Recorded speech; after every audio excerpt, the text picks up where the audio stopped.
संस्कृत संज्ञान चैनल में स्वागत है। अगला टॉपिक हम पढ़ेंगे काव्य शास्त्र। और काव्य शास्त्र में 6 संप्रदाय हैं: रस, अलंकार, रीति, ध्वनि, वक्रोक्ति और औचित्य।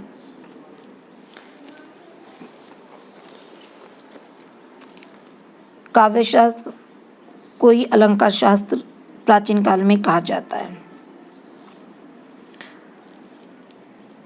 इसको साहित्य शास्त्र, आलोचना शास्त्र भी कह सकते हैं। काव्य कहते किसे हैं? कवि ही कर्म काव्यम। अब कवि में देखो कुंड या कव्य कु धातु से ई प्रत्यय करके बना है, और ये जो कव धातु है वो भवादिगण आत्मनेपदी में चलती है, कवते। जानेंगे, देखो सबसे पहले हम काव्य के भेद 2 हैं: ब्राह्य विधा या विधा और अर्थ। ये मम्मट ने स्वीकार किया है और विश्वनाथ ने इसको स्वीकार किया है, ब्राह्य विधा को। इन्होंने कहा कि ये 2 प्रकार के होते हैं, दृश्य काव्य और श्रव्य काव्य। और दृश्य काव्य में कहा कि 10 रूपक है और 18 उपरूपक है। श्रव्य काव्य 3 प्रकार का: गद्य, पद, चंपू। गद्य पद में काव्यम नल चंपू, मतलब गद्य पद से जो युक्त काव्य है वो कौन सा है? नल चंपू है। और जो गद्य है वो 2 भागों में विभाजित है: कथा और आख्यायिका। और जो पद है वो मुक्तक और प्रबंध। और मुक्तक भी 2 भागों में, महाकाव्य और खंड काव्य में। फिर आता है मम्मट के अनुसार इन्होंने 3 भाग किए हैं अर्थ के: ध्वनि काव्य, जिसमें वाक्यार्थ की अपेक्षा व्यंग्यार्थ अधिक होता है। हमें याद रखना सिर्फ व्यंग्यार्थ याद करने का। अगर याद रखेंगे कि वाक्यार्थ की अपेक्षा व्यंग्यार्थ तो नहीं याद होगा, जो मैंने खुद से याद किया है। बाकी आप अपने अकॉर्डिंग देख लेंगे। तो इसमें क्या होती है? व्यंग्यार्थ की ध्वनि गुणीभूत व्यंग्य, इसमें वाक्यार्थ अधिक चमत्कार होता है और इसके 8 भेद होते हैं, और इसको मध्यम काव्य भी कहते हैं। फिर आता है चित्र काव्य, अधम काव्य। इसमें केवल शब्द और वाच्यार्थ की ही अधिक होता है, व्यंग्यार्थ होता नहीं। तो जैसे ध्वनि काव्य, गुणीभूत काव्य और चित्र काव्य, इसको हम यहाँ भी इस तरह से याद करने के लिए सकते हैं। यहाँ लिख दिया व्यंग्यार्थ याद रखने की, यहाँ वाच्यार्थ, और यहाँ पर हमने लिख दिया वाच्यार्थ या शब्द। ठीक, तो जैसे हमने सीरियल से पढ़ते कि ध्वनि काव्य, गुणीभूत व्यंग्य, चित्र काव्य, वैसे हम इसको सीरियल से पढ़ेंगे व्यंग्यार्थ, वाच्यार्थ। तो इस तरह से हमको याद हो जाएगा। और फिर आते हैं जगन्नाथ। इसको ये यहाँ पे इसलिए इम्पोर्टेंट हो जाता है, जो अर्थचित्र काव्य है और जो शब्द चित्र काव्य है। जो अर्थचित्र काव्य है वह मध्यम काव्य है, उसको जगन्नाथ उत्तमोत्तम काव्य का है। और जो शब्द चित्र काव्य है वह अधम काव्य है, कहा है उसको, यानी कि उत्तम काव्य का है। तो जगन्नाथ ने जो काव्य के भेद है वो 4 भेद माने हैं। अग्नि पुराण के अध्याय 337 से 47 में, अर्थात 11वें अध्याय में काव्य शास्त्रीय सामग्री हमें बहुत सरलता से प्राप्त होती है। काव्य के जो प्रथम लक्षण प्रदाता हैं वो भामा है, जो कश्मीर के हैं। डॉक्टर राघवन भोज की 64 रचनाओं का उल्लेख करते हैं, और वहीं आफक्रेत ने 23 शास्त्रीय रचनाएं बताई हैं। किसकी? भोज की। सरस्वती कंठाभरण भोज पर जो टीका प्राप्त होती है वो सरस्वती कंठाभरण में 5 परिच्छेद हैं और 160 कारिकाएँ हैं और 204 उदाहरण हैं। अब इसको किस तरह से इन्होंने किया है, देखो जो 5 परिच्छेद हैं, 1 2 3 4 5, ठीक है, 5 परिच्छेद हैं। इधर कारिका है, प्रत्येक परिच्छेद में कारिका और उदाहरण है। तो प्रथम जो परिच्छेद है उसमें 160 और 204 उदाहरण, 158, 401 उदाहरण। तृतीय परिच्छेद में 55 कारिका, 168 उदाहरण, ठीक है। 91 कारिकाएँ, 243 उदाहरण। 169 कारिकाएँ 525 उदाहरण हैं। 3 परिच्छेद तक राम सिंह ने टीका लिखी और चौथे परिच्छेद पर मात्र, जो चौथा परिच्छेद है उस पर जगतधर ने टीका लिखी। काव्यानुशासन 5 अध्याय हैं। ये हेमचंद्र द्वारा लिखित है 1088 से 72 के बीच में। और एक काव्यानुशासन ग्रंथ है, उसमें 5 अध्याय हैं। ये वाग्भट द्वितीय द्वारा लिखित है। ये दोनों एक ही मतलब ग्रंथ के नाम है लेकिन रचयिता अलग है। अगर 8 अध्याय वाली बात करते हैं तो हेमचंद्र है, और 5 अध्याय की बात करेंगे तो वाग्भट है।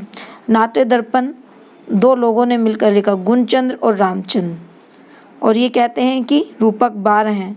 कौन से 12 हैं? नाटक, प्रकरण इत्यादि जो 10 वो रूपक हैं, और 11वां रूपक उन्होंने कारिका मानी, और 12वां उन्होंने कहा प्रकरण। इस प्रकार से उन्होंने नाट्य दर्पण में 12 रूपकों का उल्लेख किया है। अब कवि शिक्षा विषयक 2 ग्रंथ प्राप्त होते हैं, काव्य कल्पलता जिसके प्रणेता है देवेश्वर, और दूसरा ग्रंथ जो कवि विषयक है वो है अमरचंद, और इसमें 4 वृत्तांत हैं। अब देखो चलते हैं संप्रदाय, तो हमारे लोगों का सामान्य परिचय होगा। रस संप्रदाय के जो प्रणेता वो भरत, अलंकार भामा, रीति वामन, वक्रोक्ति कुंतक, उद्योगनी आनंदवर्धन और औचित्य क्षेमेंद्र। अब चलते हैं हम अपने जो मुख्य विषय है उसकी तरफ। सबसे पहला संप्रदाय रस। रस के जो प्रणेता हैं भरत हैं, कहते हैं नहीं रसादरते कश्चित दर्ता पर्वते विभा भानुभाव व्यभिचारी संयोग रस निष्पत्ति। देखो इसमें क्वेश्चन आता है और गलत मेरा हो जाता है क्योंकि थोड़ा सा मतलब है तो सरल लेकिन बड़ा कन्फ्यूजन टाइप का है। सबसे पहले जानेंगे कि रस सूत्र के 4 व्याख्याकार हुए, भट्टलोलट, शंकुक, भट्टनायक, अभिनवगुप्त। ये हैं उत्पत्तिवाद भट्टलोलट, ठीक है, और शंकुक अनुमितिवाद, भट्टनायक भुक्तिवाद, और अभिव्यक्तिवाद जो अभिनवगुप्त के द्वारा, और ये सर्वोत्कृष्ट माना जाता है। अब क्या होता है इसको एक क्रम से याद कर लेंगे। भट्टश मैंने जो ऐसे याद किया है एक जगह भट्टश, फिर देखो ये 2 बार भट्ट आया तो यहाँ भट्ट ना कर देना, भट्ट ना अभी। अब भट्ट लोलट शाह, भट्ट शंकुक, भट्ट ना, भट्टनायक और अभिनवगुप्त। अब इनके मत हैं। अब देखो शंकु का मुझे हमेशा याद रहता है तो ये अनुमतिवादी, और अभिनवगुप्त का याद रहता है। अब भट्टनायक और भट्ट लोलट का मैं भूल जाती हूँ तो इसको हमने ऐसे याद किया है लो और भट्टनायक का भू। तो इस तरह से क्रम से मैंने लिखा है लो लोश भू अभी, ताकि मैं कभी इसको भूलूँ ना। ये पेपर में मेरा हमेशा गलत हो जाता है लेकिन आई थिंक इस बार गलत नहीं होना चाहिए। तो भट्टश भट्टवा अभी, लोश भू अभी।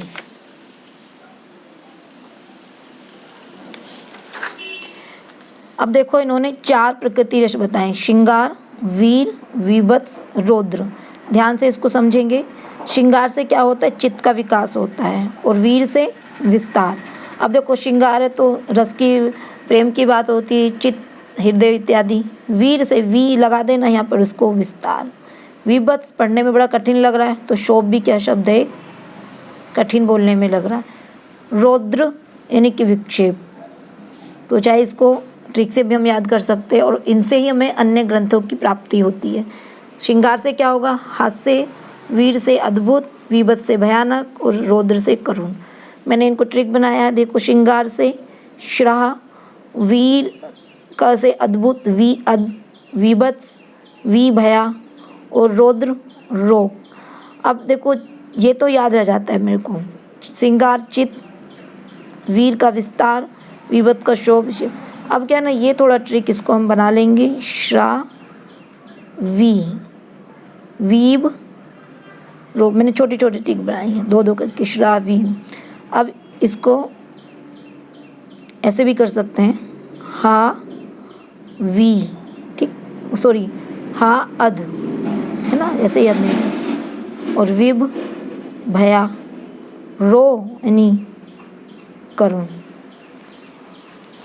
1950 में नाट्य शास्त्र का इंग्लिश में अनुवाद किया एशियाटिक सोसाइटी कलकत्ता के द्वारा। और जो रस के संप्रदायक हैं मानने वाले, शारदा सेन, सिंह, भूपाल, भानुदत्त, रूप गोस्वामी, भोजराज, विश्वनाथ, राजशेखर, केशव मिश्र। अब आता है अलंकार संप्रदाय। इसके जो प्रणेता हैं वो भामा हैं, जो कश्मीर के रहने वाले हैं और शिव के प्रति पूजा करने वाले हैं। शाश्वत प्रदेश, रूप का दी लंकार नहीं, एक बार फिर से पढ़ते हैं। रूप का दी लंकार स्यान्ये बहु धोदितः न कांतमपि निर्भूषम विभाति वनिताननम। अवलोक्य मतानि सत्कवीना भव गम्ये सवधिय च काव्य लक्ष्य सुजना वगमाये भामेन ग्रथितम रकिल गोमे सुनेन्द्र। ये रकिल इसके जो पिता हैं ये शिव ब्राह्मण थे, इनका समय 6वीं शताब्दी के आसपास माना जाता है। भामा का परिचय आता है। फिर हमारे इन्होंने ग्रंथ लिखा काव्य अलंकार और इसमें 6 परिच्छेद हैं, 358 श्लोक इसमें हैं और 5 विषयों की उन्होंने चर्चा की गई है।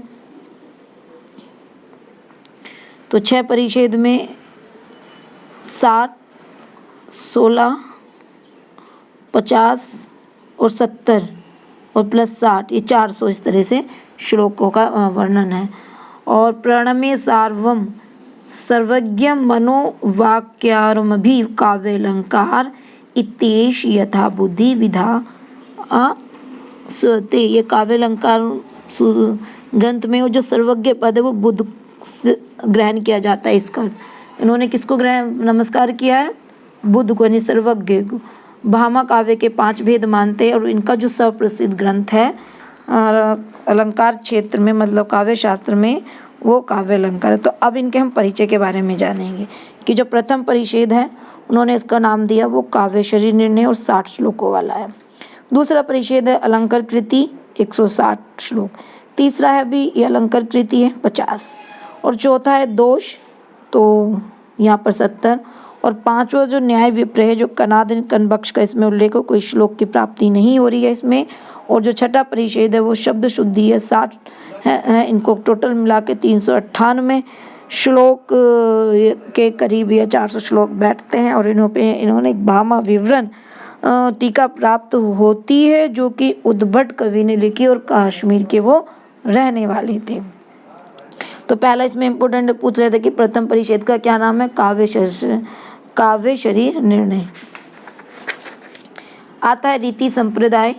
इसके जो प्रणेता हैं वो वामन है। इनका समय 750 ईसा पूर्व से 950 ईस्वा के मध्य माना जाता है। ये जयापीठ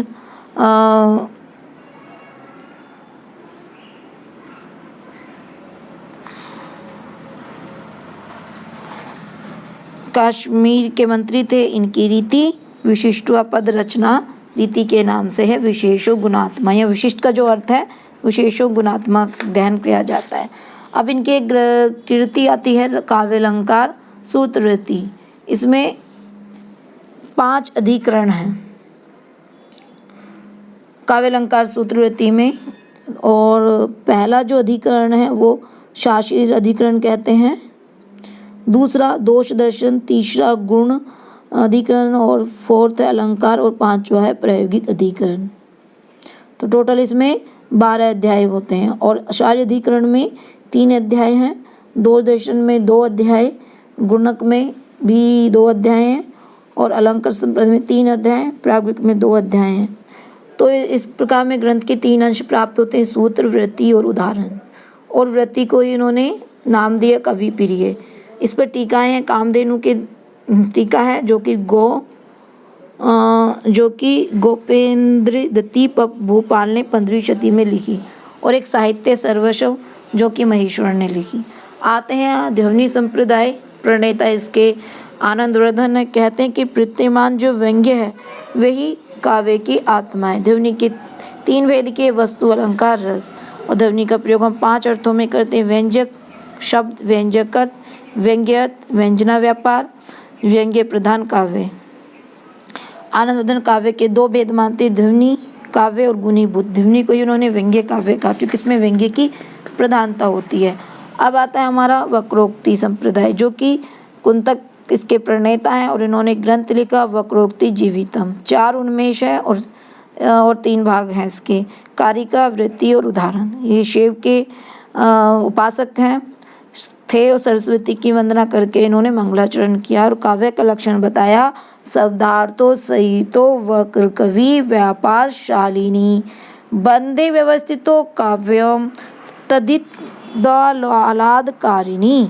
कहा कि 5 तत्व शब्द और अर्थ, ठीक है, साहित्य वक्र कवि व्यापार तीसरा और बंध चौथा और तदित द्वाहालादकारी तो पांचवा है। ये 20 अलंकार मानते हैं। आगे चलते हैं। एक कहते हैं स्वरूप का लक्षण देते वक्रोक्ति प्रसिद्धि विधान वेति रेकिनी। कैसी है वो? वेदग्धे भंगी भणिति स्वरूप वेचरित व विधा। और वक्रोक्ति के भेद 6 हैं। कौन कौन से देखते हैं? वर्ण विन्यास वक्रता, पद पूर्वाद, प्रत्यक्षय, वाक्य प्रकरणश्रय, प्रबंध यानी संपूर्ण नाटक, महाकाव्य इत्यादि। अब देखो इन्होंने इसके भेद भी किए हैं। पद पूर्वाद जो होती है वो 9 प्रकार की होती है, जैसे रूढ़ि वैचित्र वक्रता, पर्यायव्य उपचारो विशेषणो, संवृत्ति वक्रता, पद मध्यांत भूत प्रत्यय वक्रता, वृत्ति वैचित्र्य, भाव वैचित्र्य, लिंग वैचित्र्य। कुंतक मार्ग, कुंतक का जो मार्ग विवेचन गुण 3 प्रकार से किया है इन्होंने कहा। एक तो सुकुमार मार्ग, विचित्र मार्ग और मध्यम में उभयात्मक। तो इनके जो सुकुमार कवि के जो मार्ग वाले जो कवि मानते हैं वो कालिदास और सरसेन है। विचित्र मार्ग के बाणभट्ट, भवभूति, राजशेखर। मध्यम यानी उभयात्मक जो मतलब दोनों को ही है, और मातृगुप्त, मायूराज और मंजीर। प्रत्येक मार्ग के 4 गुण होते हैं, प्रसाद, माधुर्य, लावण्य और अभिजात्य। अंतिम हमारा आता है औचित्य, जो कि 6 मंदिर के इसके प्रणेता हैं। इनका समय 11वीं शती और सर्वप्रथम जो चर्चा प्राप्त होती है नाट्य शास्त्र में औचित्य की चर्चा प्राप्त होती है। कुल मिलाकर औचित्य के 27 भेद या विषय हैं और वर्ग इसके 5 है। क्या कहते हैं देखते हैं। अलंकार स्तुत अलंकारः गुणा एव गुणाः सदा औचित्यम रस सिद्धस्य शिस्त्रम काव्यस्य जीवितम। आगे आता है इनका जो परिचय है। इनका जो मूल नाम है वो व्यासदास है, काश्मीरी हैं, क्षत्रिय ब्राह्मण हैं, और इनके जो पिता हैं वो प्राकेशेंद्र है, पितामह हैं। इनके जो दादा हैं वो सिंधु हैं, और विद्या जो गुरु हैं वो गंगक है, और अभिनव गुप्त आश्रयदाता जो है अनंत देव के यहाँ पर रहकर इन्होंने रचनाएं की। औचित्य विचार चर्चा का जो आरंभ उदय सिंह राजस्थान के पुत्र थे, और राज्यकाल में रहकर इन्होंने उनका जो समापन होता है अनंत देव के यहाँ पर समापन होता है। अब इनकी रचनाएं अमृत तरंग, औचित्य विचार चर्चा, अवसरसार, कनक जानकी, कला विलास और कवि कंठाभरण की रचनाएं प्राप्त होती हैं। एक बार औचित्य को जान लेते हैं क्या होता है औचित्य। औचित्य से भाव यानी उचित का भाव ही औचित्य है, और 5 वर्गों में विभाजित करके इन्होंने औचित्य के भेद किए हैं या विषय किए हैं। तो देखते हैं 5 विषय में। पहला है विषय, काव्यशास्त्र, व्याकरण, लोक व्यवहार और स्वयं कवि संबंध। अब ये जो 5 विषय उनको भी इन्होंने अलग अलग भागों में विभाजित किया। जो विषय वो मीमांसा वाला विषय मानते हैं, मीमांसा दर्शन का। 3 विषय पद, वाक्य, प्रबंध। इसको ट्रिक से याद कर सकते हैं, पद व प्रबंध। काव्य शास्त्र के भी 3 ही हैं, गुण, अलंकार, रस। याद रखेंगे, कोई इसमें दिक्कत नहीं है, ठीक है। फिर व्याकरण के 8 हैं। व्याकरण के जो हमारे शुरू के 8 भेद थे वही थे क्रिया, कारक, लिंग, वचन, विशेषण, उपसर्ग, निपात और काल। फिर देखो लोक व्यवहार की 3 है, देश, कुल, व्रत। ये भी ईजी है। फिर आता है हमारा स्वयं कवि संबंध, जिसके बचते हैं 10, और 10 को मिला के टोटल होता है 27। तत्व, सत्व, अभिप्राय, स्वभाव, सार संग्रह, प्रतिभा, अवस्था, विचार, ज्ञान और आशीर्वाद। कुल मिलाकर औचित्य के हमें 27 भेद प्राप्त होते हैं। तो ये हमने पढ़ा 6 संप्रदाय। धन्यवाद।